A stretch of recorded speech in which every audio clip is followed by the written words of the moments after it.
So again, thank you all for your support of the kitties. And let's get to this, the support of the kitties. And you know, I reply to each one of you that if I don't reply back, that means you probably replied, don't need for reply. And sometimes YouTube doesn't show me those replies. I've got to hunt and search and do settings, all this weird stuff. So I really apologize. I'm not ignoring anyone in your care for the kitties also. Shadow specifically we're talking about. I'm going to talk about crack again. Not my drug of choice, but but cracks in concrete. Cracks in concrete with spans. It says column support, column support, column support, and column support. Column support is like you go to a meeting, an AA meeting, and they give you all support, and they're like, hey, come on. Well, anyway, column support, of course, that's not it. But if you see cracks like this coming away from a column, and I have the clear version as I stated right here. Here's the crack here. Let me give you a quick little version where we're going at. See the crack, the deflection I made? Cracking a lens. I'm going to put it on each one of these. I'm going to give you an idea. Watch this very corner here. I'm going to give you something which you have to think about. That I'm going to load it here. And watch the uplift. See that uplift? All right, so that stress is there. Just because you don't see it doesn't mean it's not also creating an uplift. That's the slab is so dense, so thick that you don't get that deflection. But if you got a crack, you have a deflection problem. A crack like this is deflection. It's not rebar. It's not a control joint that's put in there. It is a deflection failure from overloading the deck. This is not something you can just piss off and say, wonder what that is. Well, you know, all concrete cracks. It's okay.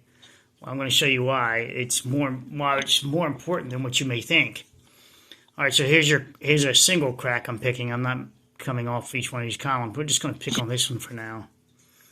And I call this one bottom tension on transfers of load. So the crack is present here. So this would look more like,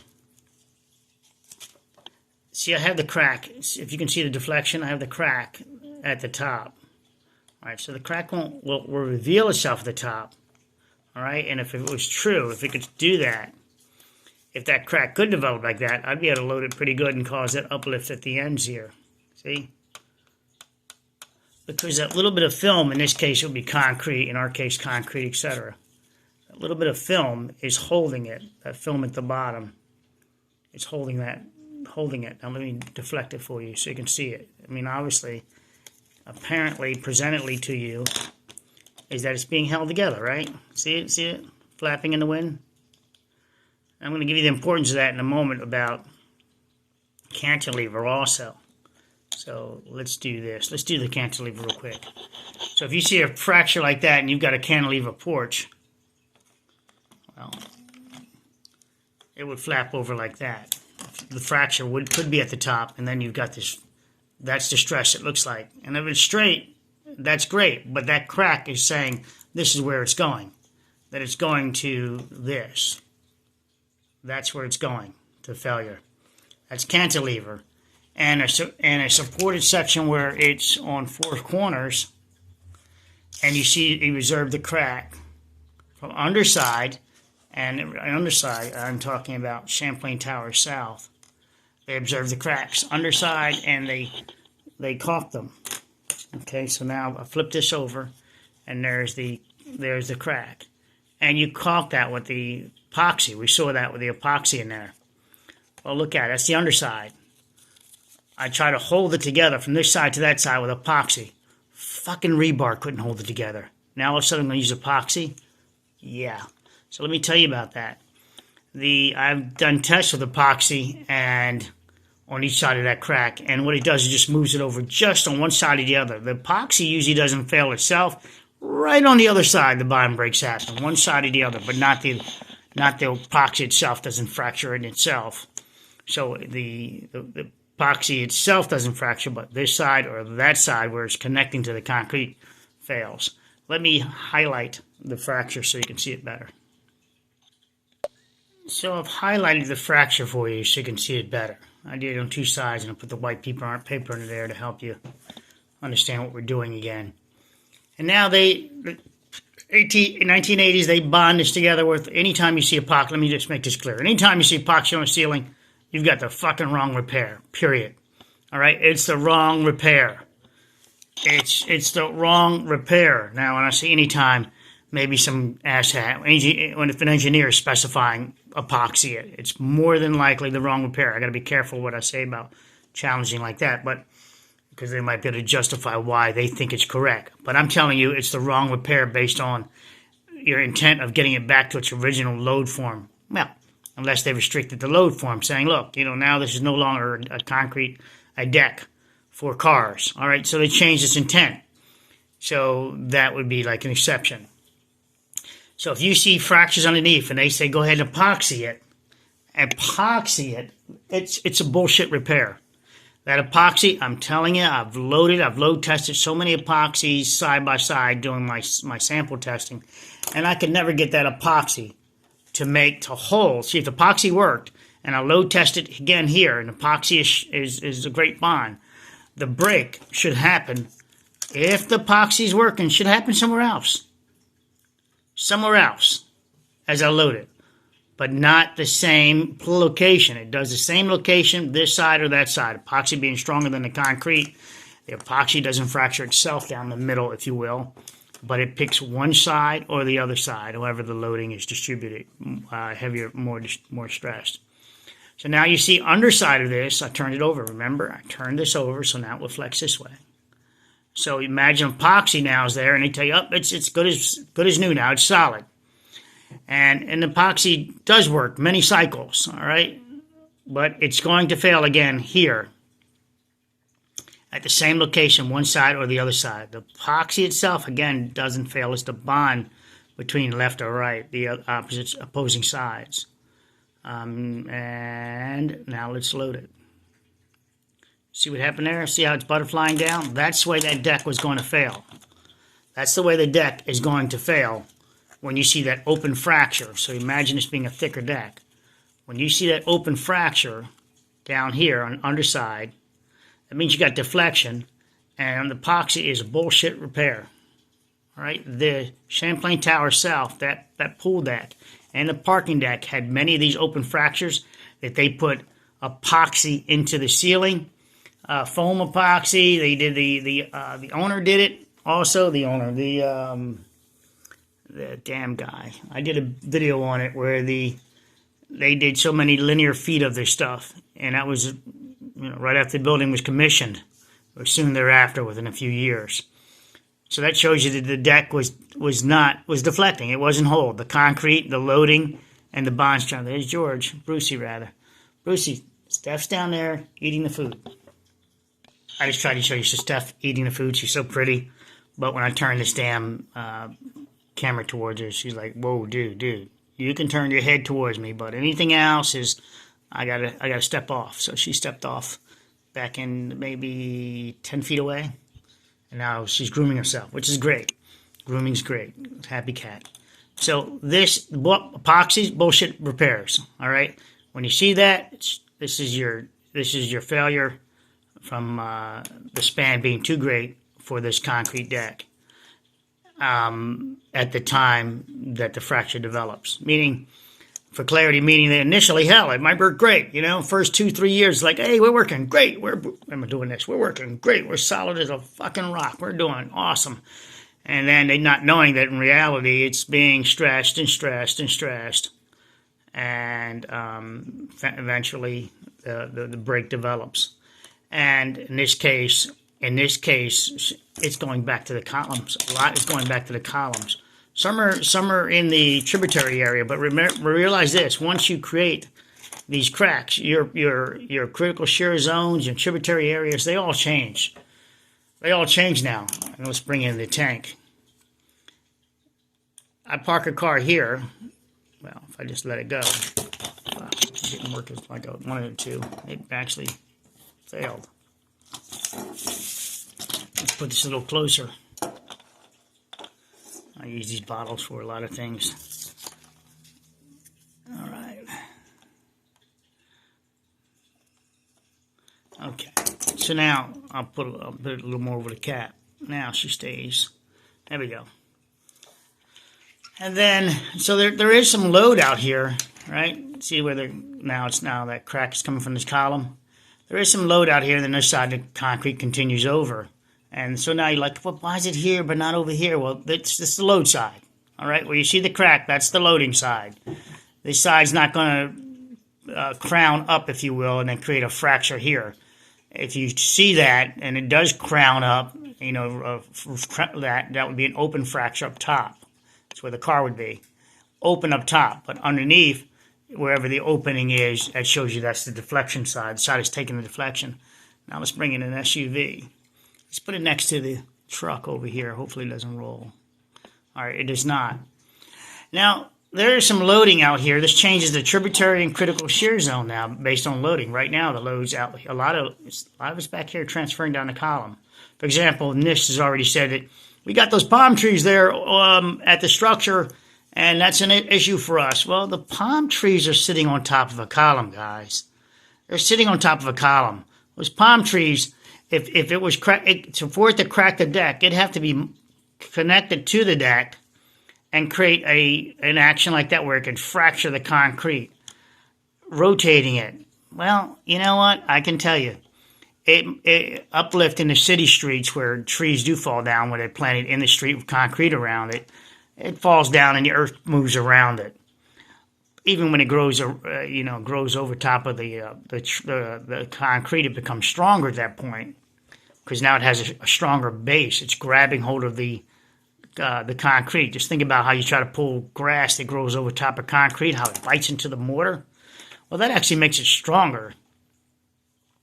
And in this case, we would look for a tree that's leaning over. You know, was it leaning? Was it leaning that way? So you just can't theoretically throw it there. Oh, I know exactly what it is. The roots, as I just described. They grabbed hold of they went through the flower pot, the base of the flower pot, considering it has a base that's not just open to the deck. And we don't know that setup yet. So they put the dirt right on top of this new concrete deck. Wait a minute, the new concrete deck? Huh. That was installed after Tong Li, is that his name? He put on the new concrete deck. So any grabbing would be onto this new surface, this new floor surface, not the subsurface, but the new surface he installed. If they did, then they put the flower pots on top of that surface, just walls, right? Or they bought flower pots that were large and they put it over top of this area here, and then this is where your trees are centered on top of I wasn't ready for that test yet. Shit. Centered on top of, fuck me. So anyway, it wasn't centered on, if you look at it, they're centered on top of each one of the columns. So if NIST tells you that the trees did it, well then they should return all the money to everyone else who paid out, all the insurance companies and everybody, and go after the landscaper, all right, and Tong Li. So they want to have their cake and eat it too. You can't sue, you can't use their fucking reports, but people start being gaslighted by the reports. You get engineers that come out, that like this new guy who just chopped on the YouTube channel that came over here and said, followed me, or whatever the hell it is. But anyway, he's a soil engineer, I call him, right? And I know a few of you guys, if my friends are geotechs, but so you know what I don't really mean it. I'm just beating on him. I know you geotechs and mechanicals and all that are brilliant. But in his case, he's just regurgitating whatever report says. And this is what happened. And that shit gets traction because he keeps doing the same thing, saying he's a PE. He's a PE. Well, I just had a VE, a DDS, almost killed my cat. So what do I say? Do I say, she's making good on it, all right, guys? She's making good. So it's a lady. I know a couple people thought it was a man. But she's making good on it, No apologies. Let me make that clear. There was no apologies on her part, but the amygdala is not going to let her apologize that the dosage was wrong. But she made it clear that we're not going to continue that dosage. So what does that tell you? Well, the dosage is wrong. Now, medication should normally start low and then work its way high. Let me take a little swig. Hold on.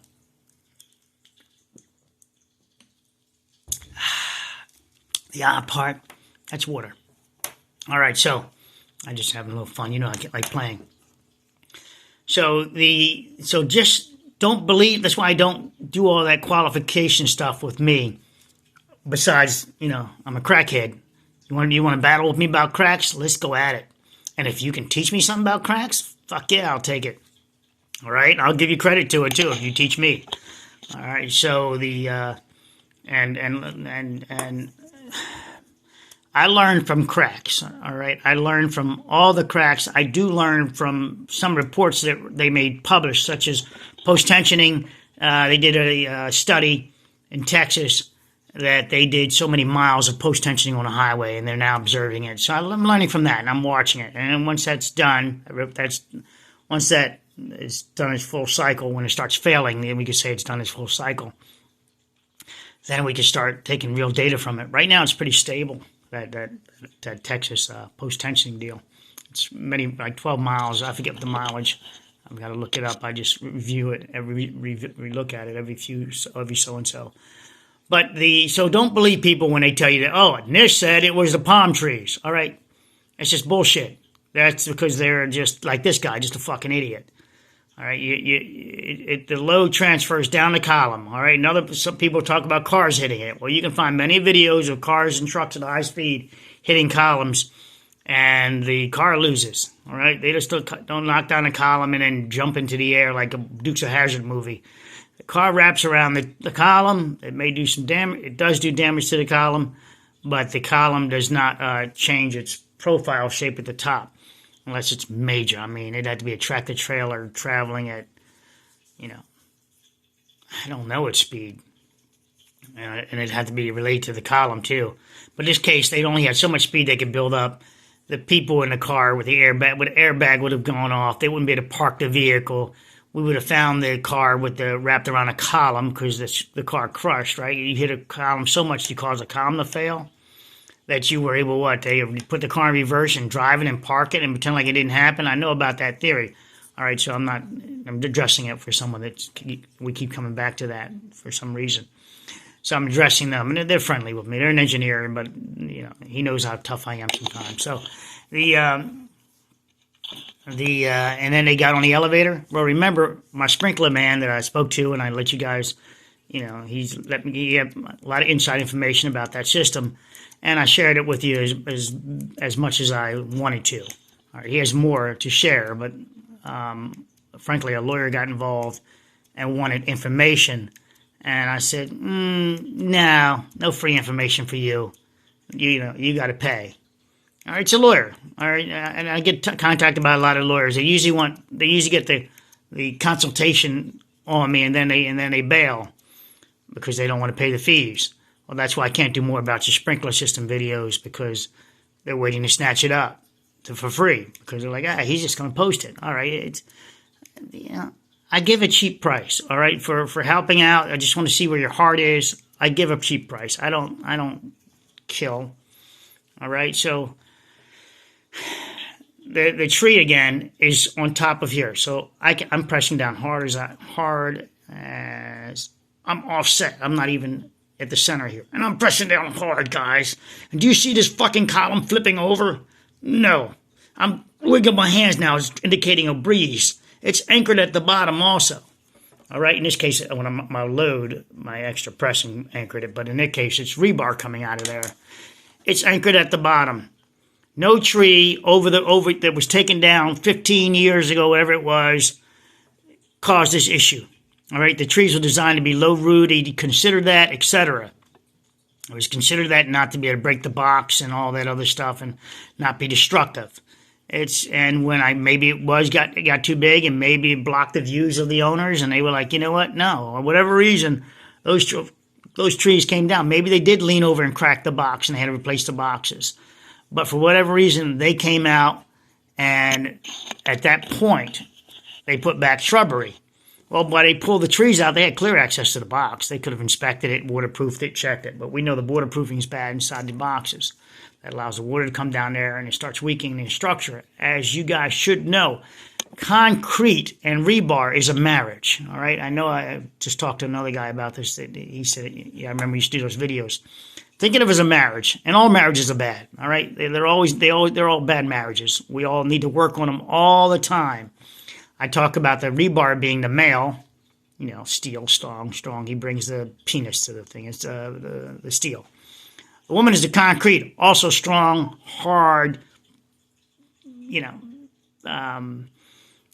full of dynamics, dissolving the relationship, if you will, by different things. You know, we can go into that. You can see how you can add your the woman being the concrete. The steel of the man also is he's dissolving too. You know, he's it's multiple elements. He's water touches him. You know, some woman hits on him, and all of a sudden he starts swelling up. The steel swells up with water, etc. But the concrete also gets somebody hitting on him, and then it creates salts and things like that, and it swells up. It's both of their heads are swelling up mentally. In this case, physically, the structure is separating from itself. It's a bad marriage. All right. It does not like water. In general, it has a life cycle. I'm sorry, not in general. It has a life cycle. Period. Whether you protect it from all rain or not, still has a life cycle based on loading and and what elements you're getting to it. So. And how structural it is. In this case, these are structural slab floors all the way up, everywhere. And they'd use these offset columns. See how nicely I have this? Not these asshats. They're like, okay, that column is here. All right, so now you got this offset shit going on. And so the span is greater from this truck back here, from that column to here, then here to here. And it just creates all this fucking torque action, this odd, terrible loading. I have to end the video. I want to keep it kind of short. But now let's go ahead and load the vehicle. Let's push the tank forward. And we're pretty close here. This might carry well over. Ooh. Tank got a little stuck.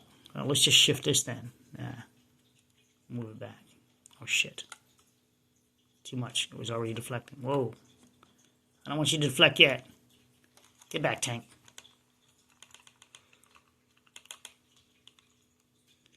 All right, so you can see the deflection happening here, all right? And then I believe they came back and epoxied again. So not once, but twice. So it just opened up again. So and then up top, though, you should see maybe some fracturing, some spalling of concrete. In this case, it would be spalling of the stamped concrete. But the stamped concrete has a lot of control joints in it because they use the fractures of they created with the stamping itself. Does that. I used to do stamped concreting. So, okay. There's your failure. Slow motion, you can slow it down yourself. But we've got this going on. So, shout out again. Thank you, Donna, Belle, Carolyn, Stacy, and Donna. So, I'm not sure if Donna Belle and Donna are the same. I don't think so. So, I want to thank both of you, so don't get confused on that, for your support and love of the cats and everyone else who does it. Colleen, Christine. So, anyone else who sends any other small gifts and all, I get them from Amazon. So thank you. You guys really helped. And I'm glad that I shared the tribulations with Shadow so far. That you guys, oh, wait, there's one commenter that came in there, a guy. I'm not really a God person, but I saw your cat person, but I saw your videos, and I decided to save the one cat from the hawk ate. He believes owl ate a couple of the cats, so he decided he's going to rescue one. I wrote him a long message, if whoever you are. I don't know your name by YouTube, but thank you for doing that. I mean, that's awesome, and you're going to be rewarded, but not like in a sense of godly sense, but you're going to be rewarded and love, and it's a two-way street. You just have to understand. Read my comments; you'll understand it. Cats are amazing with what they do. I want to share this with you guys with this. It's odd. I had this cat named Gizmo. Loved him. I loved him. Right. So I did the same thing this guy did. I kept seeing these kittens getting run over in the street. So I decided that I'm going to save one of them. So I got some welder's gloves on. Went to grab one, and I had the cat, and the mother came over and snatched that cat from me. She didn't hurt me. She put the claws in the cat and pulled it away, and I was like, oh my gosh, it was traumatic. So I still waited there, said I'm still going to save one of these cats. So this cat, Gizmo, kitten, curiosity got the best of him. He came over while the others kind of stayed back.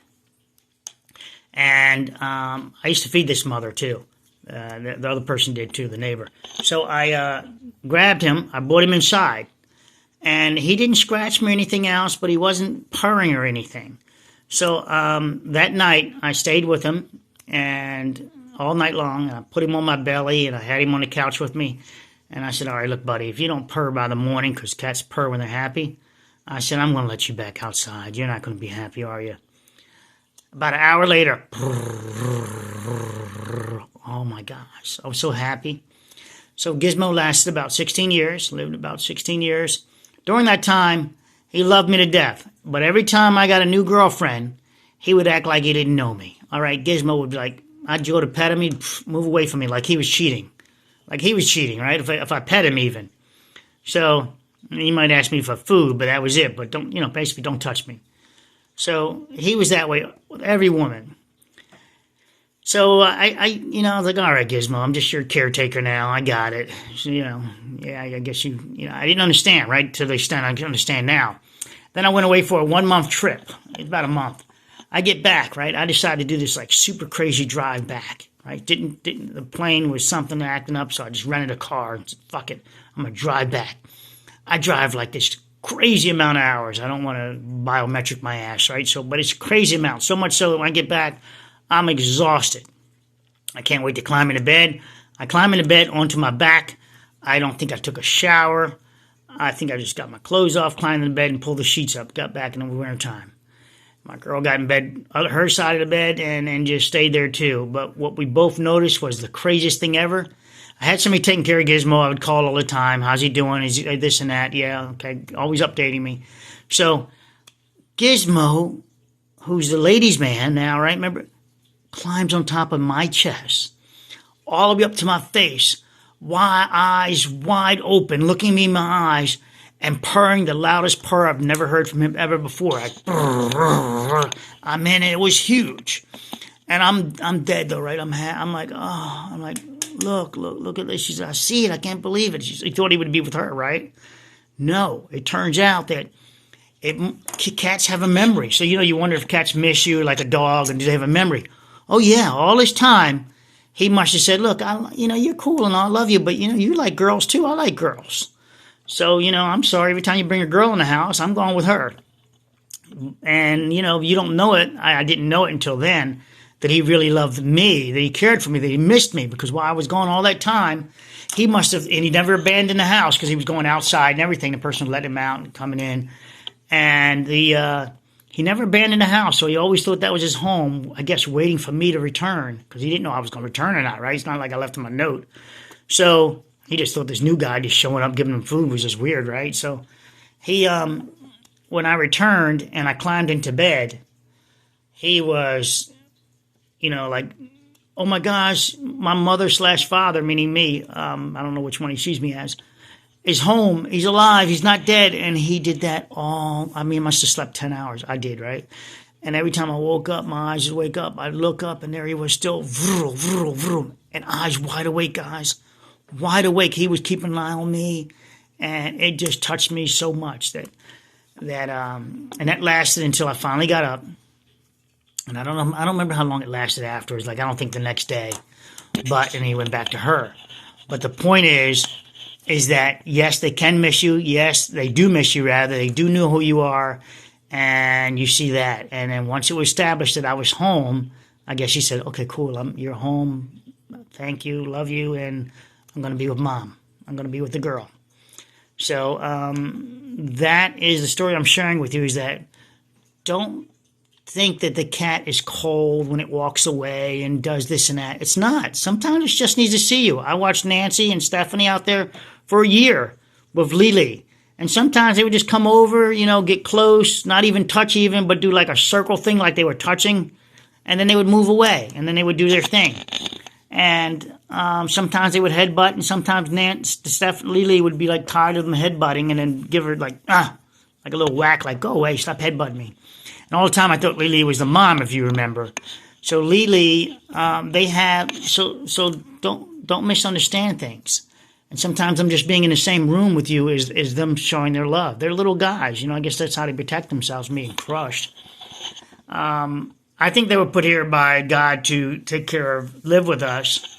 I don't think they were a lion at one time. Sorry, you people to believe you came from a rock. That's a longer story, but I got plenty of videos on that. I got a beautiful one I put out about the people that. If you want me to put it out, put it in a private room, and I'll put it in the lowest level, and so everybody can watch it if you want. Or if you don't want me to trigger you with that, then just say so. But the I believe that they were put here for us along with dogs. So dogs are our protection because we can't protect ourselves. If we don't have guns, how the hell are we going to protect ourselves from a bear walking up on us? But if you have multiple dogs, hell yeah, they're going to die for you to protect you. They're not going to just run away. Maybe a little dog will run away, but do some barking and fighting. Maybe it will fight to the death also. But a cat also fights. We've seen it hold its ground and fight bears on YouTube. All right? But to protect the house. And we've seen it fight at the windows of animals that come up there and snatch smack at it, a little teeny cat. So it knows its territory, and it's the house. And sometimes, it knows you are what it's protecting and loves. And so don't think less of the cat. And as far as petting goes, yeah. You said they just want petting. Well, your dog wants petting too. I've had dogs in my lifetime, so I know. Dog would make you pet them to forever. But at least when a dog is finished petting you, I mean, when a dog wants his pet stop, I had one dog, he said, nip at me. That's enough. I was like, you son of a bitch. But a cat just gets up and walks away when it has enough petting. All right, the nerves bother it. Too many repetitive strokes, like the same damn massage. It's too repetitive. They get up and walk away. The dog might nip at your ass or bark at you or something. Definitely will fart at you. So anyway, the love is there. You just have to see it. And I and use my story about how. I was long gone over a month, and then here we go. Gizmo only wanted me. And when I had to take him to the vet for his last couple of weeks before he died. Oh, I cried for 2 weeks during that time period. And he died in my arms. And he was brought outside when he was having a type of seizure. And it was given to me. And what can I do? I was like, nothing. This is it. And I held him. I took him over to the pond that he liked going. I used to take him to sit down with. Well, before I start crying, this is the end of this video. Hope you enjoy this content about the crack. So let's stay focused on that. Yep. There we go. Take care, guys.